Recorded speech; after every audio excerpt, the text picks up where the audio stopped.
हमें सल्यूट करना चाहिए वो हमें, और हम उसी तंजीम से तो ताल्लुक रखते हैं। वकार भट्टी रुक जाइए भाई, रुक जाइए। 1951 में वकार भट्टी आपको भी तिरंगा रैली तमाशा लगती है या आप फारूक अब्दुल्ला से असहमत हैं? जी सर, देखिए मुझे मैं किसी पॉलिटिकल पार्टी का नहीं, मेरी खुद की पॉलिटिकल आज पार्टी बन चुकी है और मैं उसका चेयरमैन भी हूं, और मैं बड़ी जिम्मेदारी के साथ ये बोलना चाहता हूं कि भारत देश बहुत बड़ा है और भारत देश के अंदर बहुत रियासतें आती हैं। बस मेरा सवाल ये है भारत की सरकार से और खासकर बीजेपी से कि तिरंगा रैली निकलनी चाहिए, लेकिन ये सिर्फ कश्मीर में ही 26 जनवरी 15 अगस्त में दिखाने की बार बार क्यों कोशिश हो रही है कि कश्मीर हमारा है, इसलिए हम तिरंगा रैली। किसने कहा कि सिर्फ 15 अगस्त 26 जनवरी को दिखाने की कोशिश हो रही है? किसने ऐसा कहा? वकार भट्टी, सुनिए, क्या साल भर वहां पर कार्यक्रम नहीं हुए? क्या अभी G20 का कार्यक्रम नहीं हुआ?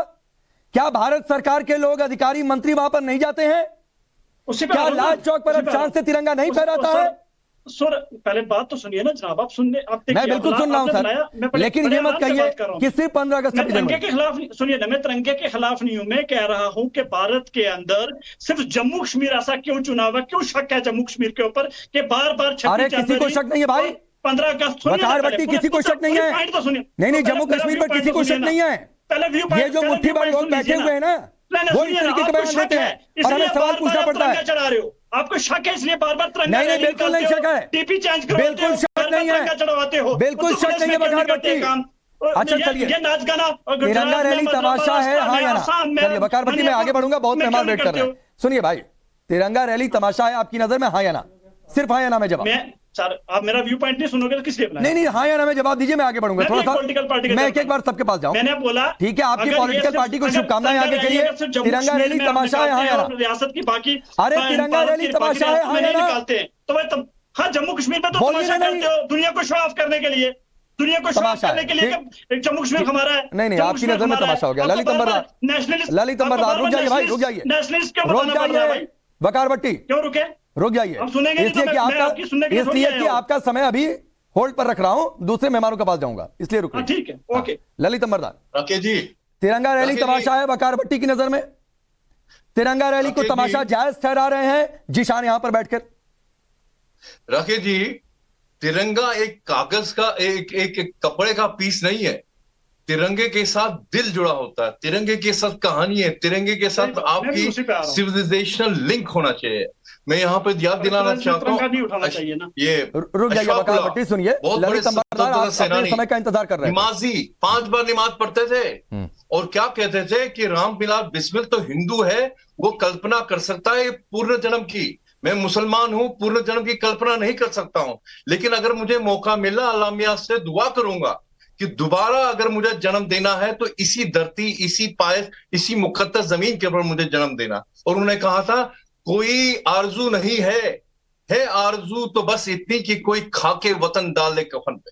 इस आदमी को इस जमीन की खाक, इस मिट्टी के साथ इतनी मोहब्बत थी, और कुछ लोग हिंदुस्तान के अंदर अभी भी हैं जो वंदे मातरम कहने से कतराते हैं। तो इसलिए ये कहना कि आपका धर्म सेकेंडरी है, राष्ट्र प्रथम है, तभी आप कहेंगे तिरंगे की अहमियत क्या है। और जो नेशनल कॉन्फ्रेंस के अभी बता रहे थे, नंबर 1 उनको करेक्ट करना चाहता हूं, जम्मू कश्मीर और लद्दाख हिंदुस्तान का हिस्सा इसलिए नहीं है कि नेशनल कॉन्फ्रेंस ने कुछ किया है। नेशनल कॉन्फ्रेंस की क्या अहमियत थी उस वक्त? महाराजा धीराज वैसे बाकी प्रिंसेस ने इंस्ट्रूमेंट ऑफ एक्सेशन साइन किया था, उन्होंने भी साइन किया था। किसी नेशनल कॉन्फ्रेंस का कोई उस पर काम नहीं था, उनको कोई पूछ भी नहीं रहा था, वो एक जमात थी, दैट्स ऑल। दूसरी बात, जब आप फारूक अब्दुल्ला की नेशनल कॉन्फ्रेंस आप इन नेशनलिज्म की बात करते हैं, इनका ना बारामूला से अभी लोकसभा के अंदर मेंबर ऑफ पार्लियामेंट है अकबर लोन, जो 370 के अगेंस्ट लड़ रहा है और कपिल सिब्बल उसकी पैरवी कर रहा है। उसने जम्मू कश्मीर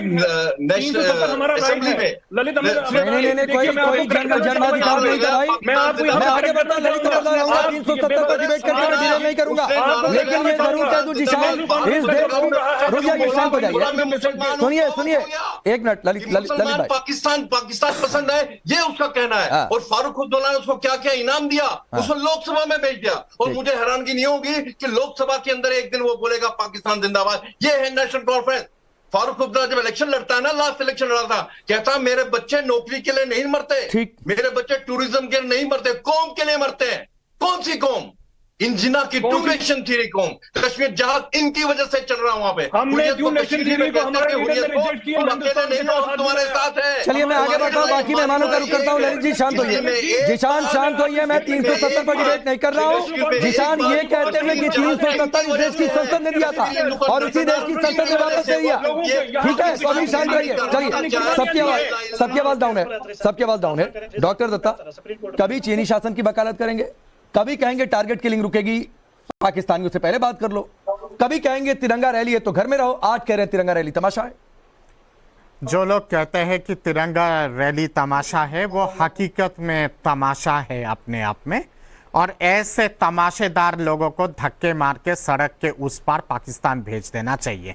जो तिरंगा को नहीं मानते हैं, जो तिरंगा को अपनाते नहीं है, जो इस देश के मिट्टी के पहचान के साथ अपनी पहचान नहीं मानते हैं, ऐसे लोगों के लिए इस देश में कोई जगह नहीं है।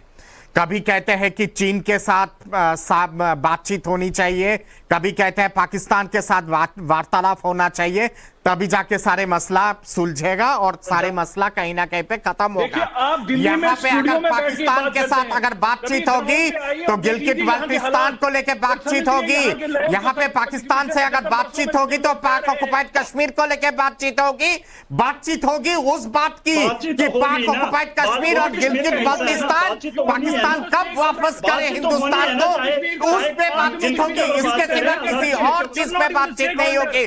जिनको तिरंगा मजाक लगता है, जिनको तिरंगा कहीं ना कहीं पे एक तरह से हाशिए की चीज लगता है, ऐसे नमूनों को या तो म्यूजियम में भेजना चाहिए, चिड़ियाखाना में भेज देना चाहिए, या तो फिर सड़क पर उस तरफ भेज देना चाहिए।